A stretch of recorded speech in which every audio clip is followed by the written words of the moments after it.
Did you know there are almost 4 million apprentice students in Europe?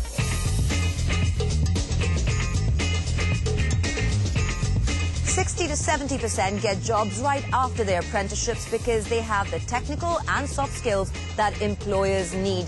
But with youth unemployment so very high across Europe, it's important to lay out criteria to make sure that these apprenticeships are effective.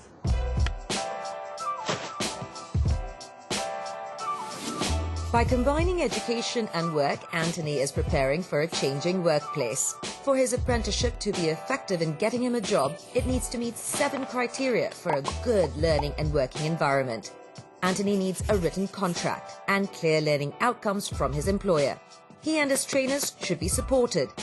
And at least half his training should be in a workplace. He should be paid according to the law, have social protection, and work in a safe environment. Anthony's country needs to do its bit by aiming for 7 criteria as well. Regulations should ensure all stakeholders are transparent and are designing and implementing apprenticeships together. SMEs should get assistance to create positions. Anthony should ultimately get a qualification recognized both nationally and in the EU, get career guidance, and know about apprenticeship options across Europe. Finally, Anthony should have reliable assessments to know he is learning for the future. Denmark is one of 8 countries in Europe that meet 2/3 of these criteria. The other 20 lag behind. Teachers here believe it's these apprenticeships that really shape the Danes. They come in directly from the public schools and they don't have so much identity. When they go out and they've been apprentices to these companies and come back in school period, they actually have a new identity. So I'm here to ask the question, what are they doing different?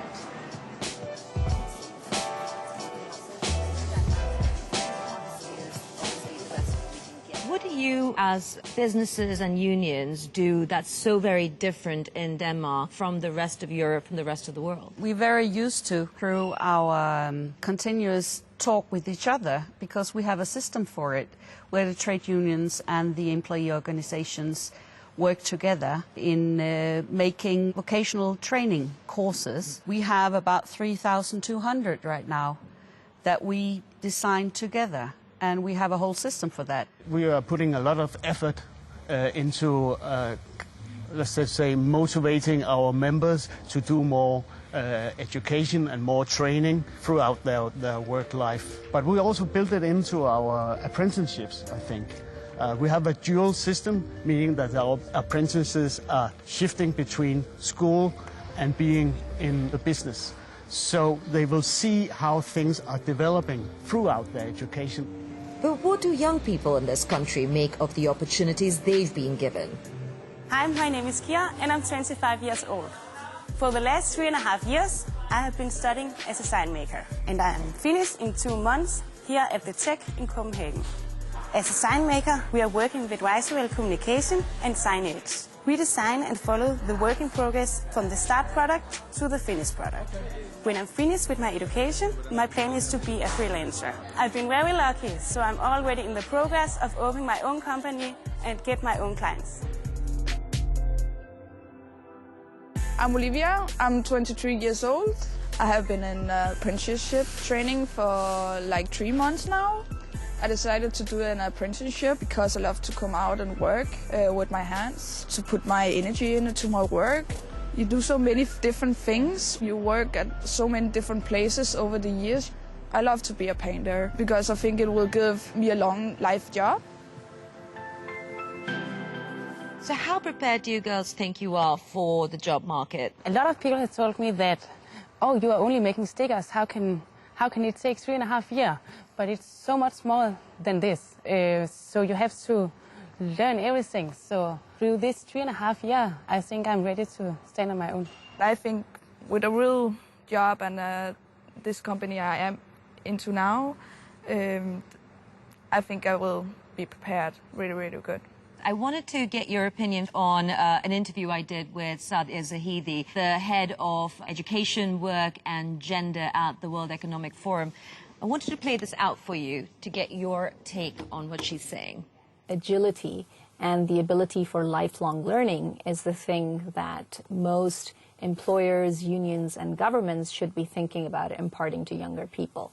Now, that needs to be built into the primary education system, into the secondary education system, into apprenticeships and technical and vocational training. It needs to be built into universities. We could easily have some kind of framework saying what's the common goal or the national goals for something. But when it comes to the content, it must be the social partners who push in and saying, this is what is important right now, and this is what is important in a 10-year perspective, 20 years perspective. We also make schedules for what should they learn at the workplace when they're there, and what should they learn when they are at the school. We can easily go to each other and say, now the technology development has to change. Now you work more digital with this kind, so we change the education. So we do that continuously. Let me play out for all of you another thing that Sadia brought up in our interview earlier. We conducted at the World Economic Forum the Future of Jobs survey, and digital skills, STEM skills, technical skills are going to be very important. But much more so, the skills that really rose up in the top 10 were things like critical thinking, collaboration, creativity, active listening. Now, these are all things that are incredibly human and that are transferable across multiple jobs. Do you think your apprenticeships have prepared you for the kind of skill sets that Sadia is talking about in the next 2 years? Yeah, I think the apprenticeship have learned me the skills to go out and make people happy. With the paint work I do, I have learned to be independent, and I have learned to follow the project from the start and the whole way to the end. There's a lot of criticism that a lot of students get pushed into university education and they come out unprepared. How do you think vocational training really stands out? I think the dual system helps us a lot. Nearly all of them are getting jobs right after they finished education. So they are ready for the job market, also because they were part of the job market through their education. Trust seems to be critical when it comes to the relationship between all three stakeholders. It's very important with the trust between all three parties, especially about the future and the digitalization, disruption, and so on. For the companies, it's very important when you make a contract for 3 or 4 years, you become a part of the firm. You're not just apprenticeship, you're a colleague. But we have to be very focused on what are they learning to have that agility to not be unemployed in like 5 or 10 years. Well, thank you all four of you for joining me on the show today, and thank you for watching Real Economy. We'll catch you next time.